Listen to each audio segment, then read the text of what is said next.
Sagittarius is known as the adventurer of the Zodiac. Even though March is quite the positive change in pace, all the Sagittarians might be working in a different environment than the one they prefer. This is mainly attributed to the new moon of this month falling into the fourth house of your roots, home and family. This moon is being ruled by Jupiter, the lord of your sign, though it happens in the nocturnal, more introspective jovial sign. It invites you to do your adventuring within your home and comfort zone. If you are looking forward to adventuring and going out and about, this might be an invitation for you to bring the adventure to your residence and explore sides of it you haven't had the chance to. Especially for those born during the day, this lunation is a good sign for home renovations, moves, or even just a pleasant visit to your parents' place. It might be a good chance for you to reconnect with your ancestors or your family's elders to remember what life is really all about: community and union. As we move forward into the month, though, things get a bit more exciting with Mars and Venus changing signs and entering your third house of close friends and siblings, keeping up with the familiar themes. Though, this planetary ingress might be the harbinger of a bit of drama. Especially if you are actually paying a visit to your parents, this could bring up some challenges related to your siblings, as Mars is known to cause a little bit of conflict. It's also good to note that Saturn has also been transiting through that same house for the last few years. If you're around 28 to 30, this could mean that you've already been dealing with difficulties related to these fraternal relationships, and Mars entering the house can be a sign that it's about to escalate. However, let's not jump to catastrophizing right away. Venus is also in this house, and she could provide substantial help and union in that sphere.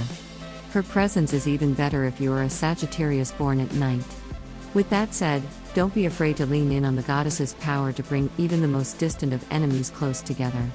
Even if the drama might seem unsolvable at the moment, know that with time and patience, everything will fall into place.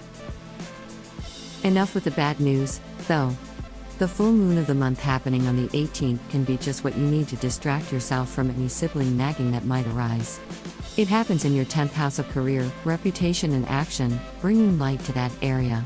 The ruler of this lunation is Mercury, who will enter your 4th house just a little earlier than the lunation, joining Jupiter and the Sun.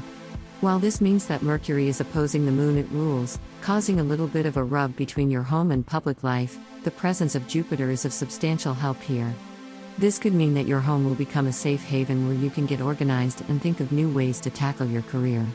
Jupiter and Mercury are both planets linked to the idea of thought. They're quite different in their approach. Jupiter is about philosophy, the abstract and the realm of dreams, while Mercury is scientific, clinical and overly rational. With them together, we're allowed a holistic perspective. Taking the time to go inward and reflect in the comfort of the place you built for yourself will yield groundbreaking ideas. So get your notepad ready and get to work. The month comes to a close with a conjunction between Venus and Saturn in your 3rd house. This conjunction is quite positive and might manifest some peacemaking regarding the same fraternal conflict we mentioned earlier. While next month Mars will also conjoin Saturn, perhaps bringing the dispute to a peak, this earlier conjunction is a massive opportunity to have the harsher conversations that might need to happen a little earlier.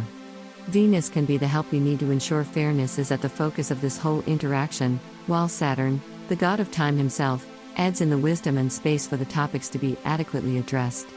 Sagittarius' 3rd house is all about communication for the sake of the greater good, not just the individual, so exploring these energies without the needing to be right or convince anybody to change their opinion will go a long way. And don't forget, even though Jupiter is not necessarily in this house, it's still helping you out considerably from the area of family, so leaning on parental mediation might also be a good way to de-escalate things when necessary.